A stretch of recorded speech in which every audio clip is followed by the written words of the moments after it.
Hi ನಮಸ್ತೆ ಎಲ್ಲರಿಗೂ ಮಧುರಾ ಚಾನಲ್ಗೆ ಸ್ವಾಗತ.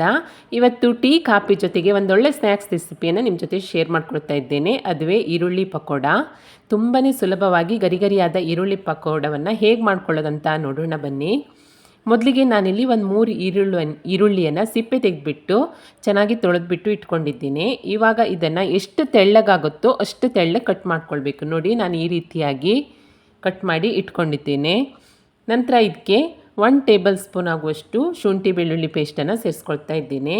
ಹಾಗೆ ಚಿಕ್ಕದಾಗಿ ಹೆಚ್ಕೊಂಡಿರುವಂತಹ ಸ್ವಲ್ಪ ಕರಿಬೇವಿನ ಸೊಪ್ಪು, ರುಚಿಗೆ ತಕ್ಕಷ್ಟು ಉಪ್ಪು, 1 ಟೇಬಲ್ ಸ್ಪೂನ್ ಆಗುವಷ್ಟು ಧನಿಯಾ ಪುಡಿ, ಚಿಕ್ಕದಾಗಿ ಹೆಚ್ಕೊಂಡಿರುವಂತಹ ಒಂದು ಹಸಿಮೆಣಸು, ಹಾಗೆ ನಾನೊಂದು 3 ಟೇಬಲ್ ಸ್ಪೂನ್ ಆಗುವಷ್ಟು ಅಕ್ಕಿ ಹಿಟ್ಟನ್ನು ಸೇರಿಸ್ಕೊಳ್ತಾ ಇದ್ದೀನಿ.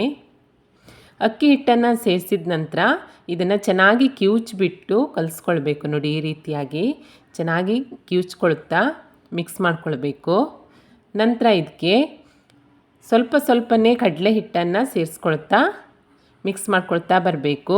ಯಾವುದೇ ಕಾರಣಕ್ಕೂ ನೀರನ್ನು ಸೇರಿಸಬಾರ್ದು. ಈರುಳ್ಳಿಯಲ್ಲಿರುವಂತಹ ನೀರೇ ಸಾಕಾಗತ್ತೆ.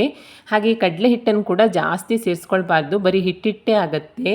ಅದಕ್ಕೋಸ್ಕರ ನಾನಿಲ್ಲಿ ಚಿಕ್ಕ ಕಪ್ಪಲ್ಲಿ ಒಂದು ಅರ್ಧ ಕಪ್ ಆಗೋಷ್ಟು ಹಿಟ್ಟನ್ನು ತೆಗೆದುಕೊಂಡು ಸ್ವಲ್ಪನೇ ಸೇರಿಸ್ಕೊಂಡು ಕಲಿಸ್ಕೊಂಡಿದ್ದೀನಿ. ನೋಡಿ, ಈ ರೀತಿಯಾಗಿ ಕಲಿಸ್ಕೊಳ್ಬೇಕು. ಕಲಿಸಿದ ನಂತರ ಇದನ್ನು ಸೈಡಿಗೆ ಇಡೋದೇನೂ ಬೇಡ. ಎಣ್ಣೆಯನ್ನು ಕಾಯಲಿಕ್ಕೆ ಇಟ್ಕೊಂಡಿದ್ದೇನೆ. ಎಣ್ಣೆ ಬಿಸಿಯಾದ ನಂತರ ನಿಮ್ಗೆ ಯಾವ ಸೈಜಲ್ಲಿ ಪಕೋಡ ಬೇಕೋ ಆ ಸೈಜಲ್ಲಿ ಸ್ವಲ್ಪನೇ ತೆಗೆದುಬಿಟ್ಟು ಎಣ್ಣೆಗೆ ಈ ರೀತಿಯಾಗಿ ಬಿಟ್ಕೊಂಡು, ಎಣ್ಣೆಗೆ ಬಿಟ್ಟ ತಕ್ಷಣ ತಿರುಗಿಸಿ ಹಾಕಬಾರ್ದು. ಒಂದು ಸೈಡ್ ಸ್ವಲ್ಪ ಗಟ್ಟಿಯಾಗ್ತಿದ್ದ ಹಾಗೆಯೇ ಇದನ್ನು ತಿರುಗಿಸಿ ಹಾಕಿಬಿಟ್ಟು ಎರಡೂ ಸೈಡು ಗರಿಗರಿಯಾಗಿ ಕಲರ್ ಚೇಂಜ್ ಆಗೋ ತನಕ ಕರೆದುಕೊಂಡ್ರೆ ರುಚಿಯಾದಂತಹ ಹಾಗೆ ಗರಿಗರಿಯಾದಂತಹ ಬಿಸಿ ಬಿಸಿ ಈರುಳ್ಳಿ ಪಕೋಡ ರೆಡಿ ಆಗುತ್ತೆ. ನೋಡಿ, ಈಗ ಕಲರೆಲ್ಲ ಚೇಂಜ್ ಆಗಿದೆ. ಇದೇ ರೀತಿಯಾಗಿ ನಾನು 3 ಈರುಳ್ಳಿದ್ದು ಪಕೋಡವನ್ನು ರೆಡಿ ಮಾಡಿ ಇಟ್ಕೊಂಡಿದ್ದೇನೆ. ಸಂಜೆ ಟೀ ಕಾಫಿ ಜೊತೆಗೆ ಈ ರೀತಿಯಾದ ಬಿಸಿಯಾದ ಗರಿಗರಿಯಾದ ಈರುಳ್ಳಿ ಪಕೋಡ ಇದ್ದರೆ ತುಂಬಾ ಚೆನ್ನಾಗಿರುತ್ತೆ. ಟೇಸ್ಟ್ ಅಂತೂ ಸೂಪರ್ ಆಗಿರುತ್ತೆ. ಹೊರಗಡೆಯಿಂದ ತಂದು ತಿನ್ನೋ ಬದಲು ಮನೆಯಲ್ಲಿಯೇ ಒಂದು 10 ರಿಂದ 15 ನಿಮಿಷದಲ್ಲಿ ನಾವು ಆರೋಗ್ಯಕರವಾಗಿ ಮಾಡಿಕೊಂಡು ಟೀ ಕಾಫಿ ಜೊತೆಗೆ ತಿಂತಾ ಹೊರಗಡೆ ಮಳೆ ನೋಡ್ತಾ ತಿಂತಾ ಇದ್ದರೆ ಸೂಪರ್ ಆಗಿರುತ್ತೆ.